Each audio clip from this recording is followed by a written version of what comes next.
प्रतिपक्ष से नाम मांगे, और जब नेता प्रतिपक्ष ने आपको नाम दिए, उन नामों में से आपको भेजने में ऐतराज क्या था? आप झगड़ा कराना चाहते हो, लड़ाई कराना चाहते हो, विभेद कराना चाहते हो। ये संविधान तोड़ना नहीं है तो क्या है, आप बताओ तो सही। या तो आप नाम ही नहीं मांगते, और जब नाम मांग लिए तो जो कांग्रेस पार्टी ने नाम दिए उसमें से नाम होना चाहिए कि नहीं होना चाहिए, आप बताओ। और वो शशि थरूर जी, राष्ट्र के काम आ जाऊं, राष्ट्र के काम आऊंगा, राष्ट्र प्रथम है। बिल्कुल सही बात है, राष्ट्र प्रथम है, लेकिन ये आपको राष्ट्र के काम नहीं ले रहे हैं, आपको परमानेंट काम करने का षड्यंत्र कर रहे हैं, जैसे आजाद साहब को किया था, गुलाम नबी आजाद को किया था कि नहीं किया? इनके कोई लिहाज शर्म नहीं है, कोई विद्वान की इनको जरूरत नहीं है। इनको तो बजर मूर्ख चाहिए जो सोचे नहीं, समझे नहीं, इनसे कोई सवाल नहीं करे, इनके ऊपर कोई किसी भी नीति के लिए आवाज नहीं उठाए, ऐसे आदमी चाहिए। आप बताइए कि जब इतनी बड़ी बात होगी पाकिस्तान से, हमारा एक तरह से युद्ध छिड़ गया, ऑपरेशन सिंदूर चालू हो गया, और सब भारत का बच्चा बच्चा रोमांचित होकर के कहने लगा हम सेना में जाएंगे, चाहे वो पूर्व सैनिक हो, चाहे नौजवान हो, बूढ़े बुजुर्ग भी कहने लगे कि हम सेना में जाएंगे। तब आपने क्या किया? आपकी विदेश नीति का क्या हुआ? आप कह रहे थे कांग्रेस की, यूपीए सरकार की विदेश नीति ठीक नहीं है। एक देश विश्व का अगर हमारे पक्ष में,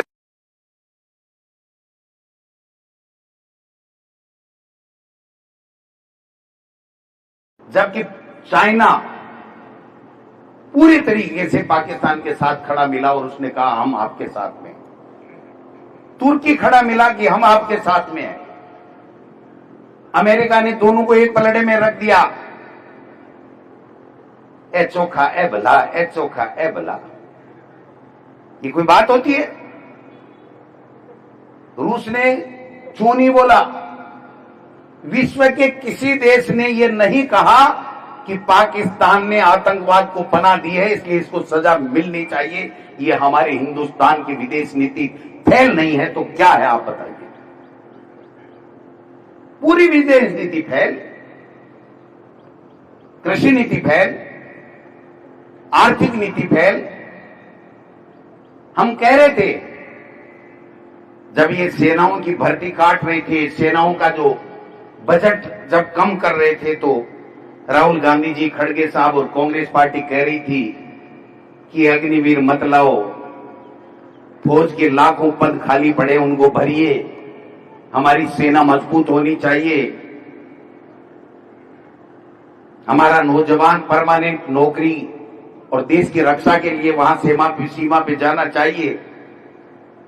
आज आपने देखा क्या हुआ? क्या वो अग्निवीर,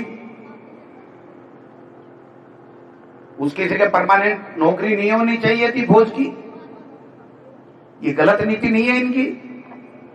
तो सेना को नहीं बख्शा, समाजों को नहीं बख्शा,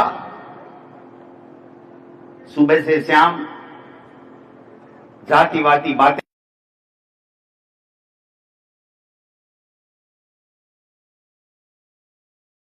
जिन लोगों ने देश की आजादी से लेकर के अब तक लड़ाइयां लड़ी और बाबा साहब ने जो संविधान दिया उनका लोकसभा में मखौल उड़ाना। अमित शाह जी क्या कहते हैं? देश की लोकसभा में खड़े होकर हमारा गृह मंत्री कहता है क्या फैशन लगा रखी है, अम्बेडकर अम्बेडकर अम्बेडकर अम्बेडकर। इतना नाम भगवान का लिए होते तो आपके 7 पीढ़ियां तर जाती। तो आप तो ले रहे हो ना, आप वाली पीढ़ियां तो तर जाएंगी। फिर वो क्रिकेट का अध्यक्ष पूरे देश का, दुनिया का क्यों बना रखा आपने? आप तो नाम लेते जाओ, आप तो वैसे ही तर जाओगे। इनकम टैक्स, ईडी, सीबीआई, दुरुपयोग, ये संविधान को नहीं तोड़ रहे तो कर क्या रहे? जितने भी हमारे विपक्ष के नेता थे, उन पे मुकदमे दर्ज किए, उनको भ्रष्टाचारी बताया और भ्रष्टाचारी बताने के बाद में उनको ले जाकर के अपनी पार्टियों में शामिल कर लिया, उनके साथ सरकारें बना ली और कह रहे हैं ये तो गंगा जल से धुल करके, बीजेपी की वॉशिंग मशीन से धुल करके एकदम ईमानदार हो गए, 24 कैरेट का सोना हो गया। क्या है ये? इसलिए आपको और हम सबको समझना पड़ेगा, ये समय आ गया।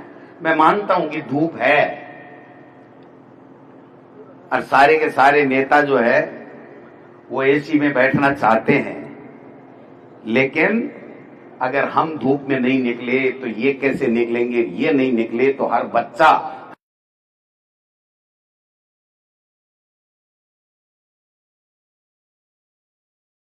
हमने हुंकार भरती।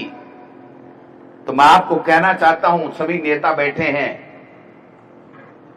कांग्रेस राजस्थान में 100% एकजुट है, मजबूत है और बहुत शानदार काम कर रही है। ये बातें करते हैं, कभी पायलट साहब की बात करते हैं, कभी अशोक गहलोत जी की बात करते हैं, कभी तीसरी की जूली जी की, कभी मेरी, कभी चौथी की, कभी पांचवें की।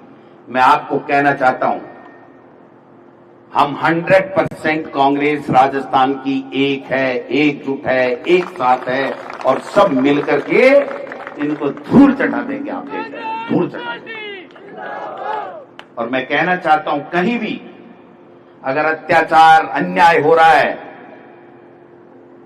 तो शेरों की तरह निकल करके जाइए, टकरा जाइए। सरकार में दम नहीं है आपका सामना कर सके, और ये थोड़े से ठरके दिखाने से भी घरों में अंदर चले जाएंगे और आपको देखने को नहीं मिलेगा कि बीजेपी का नेता भी कोई है क्या।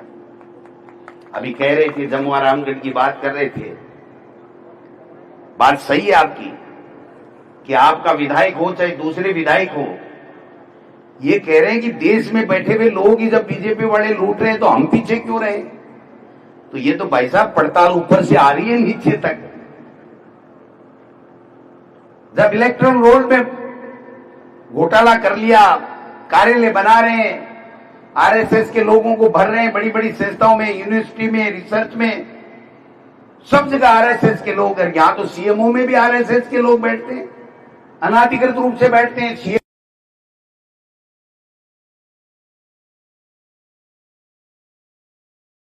फैसला क्यों नहीं हो रहा है? मैं आपको रोचक बात बताता हूं। इसमें दो पक्ष हो गए। एक पक्ष ने एक की सुपारी ले ली, एक पक्ष ने एक की सुपारी ले ली। आरएसएस ने भर्ती नहीं रद्द होने की सुपारी राजस्थान में ले ली और किरोड़ी मीणा जी के ग्रुप ने इस एसआई भर्ती को निरस्त कराने की सुपारी ले ली। दोनों सुपारियां टकरा रही हैं। बेचारा भजनलाल मारा गया। बेचारा भजनलाल बीच में टकटकी लगा के देख रहा है कि मैं क्या फैसला करूं, दिल्ली से पर्ची आ नहीं रही है। और जब तक दिल्ली से पर्ची नहीं आएगी, मुख्यमंत्री भजनलाल इसका फैसला नहीं कर सकता। मैं आपको कह के जा रहा हूं। हाई कोर्ट के जज ने कहा कि जब आप एजी साहब आपने रिपोर्ट दे दी, जब एसआईटी ने रिपोर्ट दे दी, एसओजी ने रिपोर्ट दे दी, कमेटी ने, मंत्रिमंडल की ने रिपोर्ट दे दी, तो आप ये क्यों कह रहे हो? भाई आपके तो खुद के हस्ताक्षर हैं उस कमेटी में कि परीक्षा निरस्त होनी चाहिए। तो यहां का इस सरकार का एजी जो सबसे बड़ा पैरोकार होता है पूरे प्रदेश में, अटॉर्नी जनरल, वो ये कह रहा है साहब हमने तो रिपोर्ट दे दी लेकिन हमारा मुख्यमंत्री हमारी रिपोर्ट को नहीं मानता। तो उन्होंने कहा बड़ी जोरदार बात है, आपका मुख्यमंत्री आपकी बात क्यों नहीं मानता? तो वो धीरे से कान में बोला, साहब दिल्ली से पर्ची नहीं आई, दिल्ली से पर्ची नहीं आई। इसलिए मैं आपको कहना चाहता हूं, या तो दिल्ली से पर्ची आएगी, वो फैसला होगा एसआई भर्ती में, और या राम भरोसे कोर्ट में छोड़ देंगे कि भैया मैं तो ना तो इसकी सुपारी में हूं न मैं इसकी सुपारी में हूं, दोनों की अपनी अपनी सुपारी जेब में डाले घूमते रहो, जो कोर्ट कर लेगा वही ठीक है। ये इस तरीके की बेचारी और लाचारी भरी सरकार हमने देखने को मिलेगी। ये भी हमारा दुर्भाग्य है इस प्रदेश में। इतनी लाचारी। कह रहे मंत्रिमंडल की कमेटी की मीटिंग बुलाई, मंत्री नहीं आए। ये संवैधानिक शपथ का उल्लंघन है। अगर मंत्री हॉस्पिटल में भी एडमिट हो गया तो वहां पर जाकर के कमेटी उसकी राय लेकर के उसके हस्ताक्षर करा करके निर्णय करेगी। लेकिन यहां तो उल्टा हो रहा है। मुख्यमंत्री जी कह रहे हैं मंत्री को कहलवा तो दिया ना, कहीं मीटिंग में आ नहीं जाए वरना कुछ न कुछ करना पड़ेगा। और मैं जब तक दिल्ली से पर्ची नहीं आएगी मैं भैया कुछ नहीं कर सकता इसमें। मोए हाथ में कुछ भी नहीं है भैया, देख भैया है मोए तो आनंद से रहने दो, जो मिल गया सो मिल गया, जाए तो जाए, रहे तो रहे, भाड़ में जाए जनता। ऐसा मुख्यमंत्री हमको देखने को मिल रहा है। इसलिए अब समय आ गया है, ज्यादा समय नहीं है। मैं आपको तपती धूप में इसलिए तपा रहा हूं कि हमारे हिंदुस्तान के कांग्रेस के हमारे आला कमान कहता है कि राजस्थान में कांग्रेस का कार्यकर्ता बब्बर शेख बनकर के कांग्रेस बीजेपी का मुकाबला कर रहा है, आरएसएस का मुकाबला कर रहा है। तो ये प्रमाण चिरंजीवी यादव साहब आप ले जाकर के दे दीजिए कि देखिए। और अब तक अगर बीजेपी के कार्यकर्ता मंत्री एमएलए होते तो 3-3 पाया नींद का काट लेता। एक आदमी की आंख नहीं बिछी, आप समझ सकते हो। इसलिए जो ये कारिस्तानी कर रहे हैं इनका माकूल जवाब देने की आवश्यकता है। वो आप दे सकते हो, कांग्रेस के कार्यकर्ता दे सकते हैं। ये मिशन चलेगा। 26 तारीख को बाड़मेर में जय हिंद सभा, जय हिंद रैली सेना के शौर्य के सम्मान में बुलाई जा रही है। मैं पूरे प्रदेश के लोगों को आपके माध्यम से आह्वान करना चाहता हूं कि ज्यादा से ज्यादा वहां पहुंच करके सेना को सलूट कीजिए, उनके शौर्य को प्रणाम कीजिए। और एक स्वर में कांग्रेस पार्टी का हर कार्यकर्ता ये बोलेगा कि हमारी सेना पे हमें प्राउड है, साथ में है। सरकार चाहे कुछ भी करे, सरकार किसी बात का जवाब नहीं देगी आपके का। सर्वदलीय बैठक में प्रधानमंत्री नहीं आते हैं और यहां राजस्थान में सर्वदलीय बैठक में दलों को नहीं बुलाया जाता है। मदन राठौड़ साहब बीजेपी के अध्यक्ष हैं, वो कल परसों सर्वदलीय बैठक मुख्यमंत्री जी ने बुलाई। मैं तो सोच रहा था गोविंद डोटासरा को तो बुला नहीं सकते, ये गोविंद डोटासरा की बातें झेलने का इनमें मादा नहीं है। मेरी बात का जवाब देने के इनके पास में जवाब नहीं है। इसलिए मुझे तो कोई बात नहीं, टीकाराम जूली साहब चले गए हम तो मान लेते, लेकिन मदन राठौड़ साहब को तो आपके दल के हैं, उसको तो बुला लेते, 2 बिस्किट राबी चाय उसको भी पिला देते। क्या बेचारे ने अन्याय कर दिया क्या मदन राठौड़ ने? वो दिल्ली से भाड़ा काट के आया, हवाई जहाज में दुख पा के आया, गर्मी मरा, और आने के बाद में पता चला कि मुख्यमंत्री जी ने उनको सर्वदलीय बैठक में ही नहीं आमंत्रित किया। हमारी सरकार थी, हमारे मुख्यमंत्री सतीश पूनिया को भी बुलाते थे, मार्क्सवादी कम्युनिस्ट पार्टी के प्रदेश सचिव को भी बुलाते थे, दूसरे दलों के राष्ट्रीय पार्टी और राज्य पार्टियों के दलों के प्रमुख को बुला करके कोरोना के अंदर 2-2 साल तक लोगों की उनकी जानकारी लेकर के साधु संत, एनजीओ, डॉक्टर, विशेषज्ञ, आपने देखा होगा, सब लोगों की राय लेकर के निर्णय करते थे। और ये तो भाई साहब फोटो खिंचाने के लिए समीक्षा बैठक करते हैं। अब इतनी समीक्षा कर ली कि समीक्षा का नाम बदलना पड़ेगा मुख्यमंत्री जी को और सरकार को, क्योंकि एक विभाग की 14 बार तो महीने में हो नहीं सकती समीक्षा, और मुख्यमंत्री जी के बाद दूसरा काम है नहीं समीक्षा के अलावा। इनके रणनीतिकार कैसे जोरदार हैं कि इनकी हर बिंदु के ऊपर बेइज्जती कराने के लिए खड़ा कर देते हैं। अभी एक नारा दिलवा रखा है, पानी लाऊंगा, पानी लाऊंगा, पानी लाऊंगा। यमुना का पानी लाएंगे, ईआरसी भी तो लाई थी, यमुना का ओढ़ला दोगे। मैं मुख्यमंत्री जी इस मंच के माध्यम से आपके कहना चाहता हूं, जो शेखावाटी के लिए आपने यमुना जल की बात की है, अगर आपके कार्यकाल में एक बूंद यमुना जल की अगर आप ला दो तो मुझे बता देना कि गोविंद डोटासरा कह रहा था पानी नहीं आएगा, मैंने पानी ला दिया है। आपकी आंखों में पानी आएगा कि ये झूठ अन्याय हमने किया, इसलिए राजस्थान की जनता आज हमारी साथ में नहीं खड़ी है और कांग्रेस का शासन आएगा जिसको कोई रोक नहीं सकता। ये पर्ची बदलेगी, मैं लिख के दे रहा हूं, पर्चियां बदलेंगी, कई बदलेगी, बड़ी भी बदलेगी, छोटी भी बदलेगी और जल्दी बदलेंगी। लेकिन हमें हमारा लोकतंत्र को बचाना है, हमारे संविधान की रक्षा करनी है।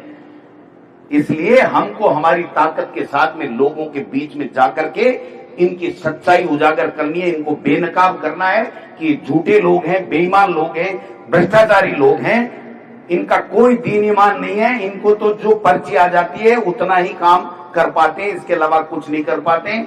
अगर लोकतंत्र की रक्षा करने वाली, अगर गरीब की हितैषी, कोई नौजवान की हितैषी, कोई बेरोजगार की हितैषी अगर कोई पार्टी है तो उसका नाम है कांग्रेस पार्टी और गर्व से कहते हैं कि हम उसके सदस्य हैं। कोई परवाह नहीं किसके पास क्या पद रहे, क्या पद नहीं रहे। कांग्रेस का कार्यकर्ता होना इतना बड़ा पद है, इतना बड़ा पद है कि मैं समझता हूं कि गर्व से सीना फूलता है कि हमारे उस कांग्रेस के जाबाज महापुरुषों ने अपनी आन बान शान के लिए अपने प्राण न्योछावर कर दिए और आज हम उस पार्टी की विचारधारा को आगे बढ़ाने का काम कर रहे हैं। ये सब काम हम लोग करेंगे। तमाम नेताओं का आपने सुना, सबने अच्छी अच्छी बातें की, अच्छे अच्छे चेहरे हैं जो आगे एमएलए बन गए, पदों पे आ गए, दोबारा कैसे चुनाव जीत करके आए ये देखना है। जो नहीं आए उनको अब की बार जिता के लाना है। मैं समझता हूं कि जयपुर ग्रामीण का जो लोकसभा का चुनाव था, भाई अनिल ने और आप सब लोगों ने इतनी शानदार और दमदारी के साथ लड़ा, लेकिन सरकार की बेईमानी के हम भेंट चढ़ गए। भविष्य में पंचायती राज नगर निकाय के चुनाव 6 साल से नहीं करवा रहे हैं, 5 साल का संविधान में प्रावधान है। उसमें सबको एकजुटता के साथ में एक साथ एक जाजम पर बैठ करके बढ़िया फैसला करना। काकी ने दे दूं, भाभी ने दे दूं, लुगाई ने दे दूं, ये फैसला मत कर जो। अगर भाई को, भतीजे को, परिवार को, सास को, ननद को ही फैसला करेंगे तो ये जनता हमको नहीं बख्शेगी। आप समझ के रहना, फैसला अच्छा करो, काम करने वाला आदमी हो, कार्यकर्ता हो, उसको नगर पालिका में, नगर परिषद में, पंचायत राज में टिकट दो, इस भारतीय जनता पार्टी का सुपड़ा साफ हो जाएगा। मैं आज लिख के दे रहा हूं। इसलिए आप सब लोग आए हो। गोपाल जी, सबसे पहले बात ये की उठी थी कि जिला कांग्रेस कमेटी ग्रामीण का भवन नहीं है। ये किसने बोली गलत बात? इससे शानदार भवन कोई हो ही नहीं सकता। मैं तो गोपाल जी से आग्रह करना चाहूंगा, गोपाल जी से आग्रह करना चाहूंगा, ये देखो पहाड़ी, इतना शानदार दृश्य, इतना अच्छा आपने भवन बनाया है, आपको बधाई दे दूं। कांग्रेस पार्टी को डोनेट करने के लिए अग्रिम बधाई दे दूं।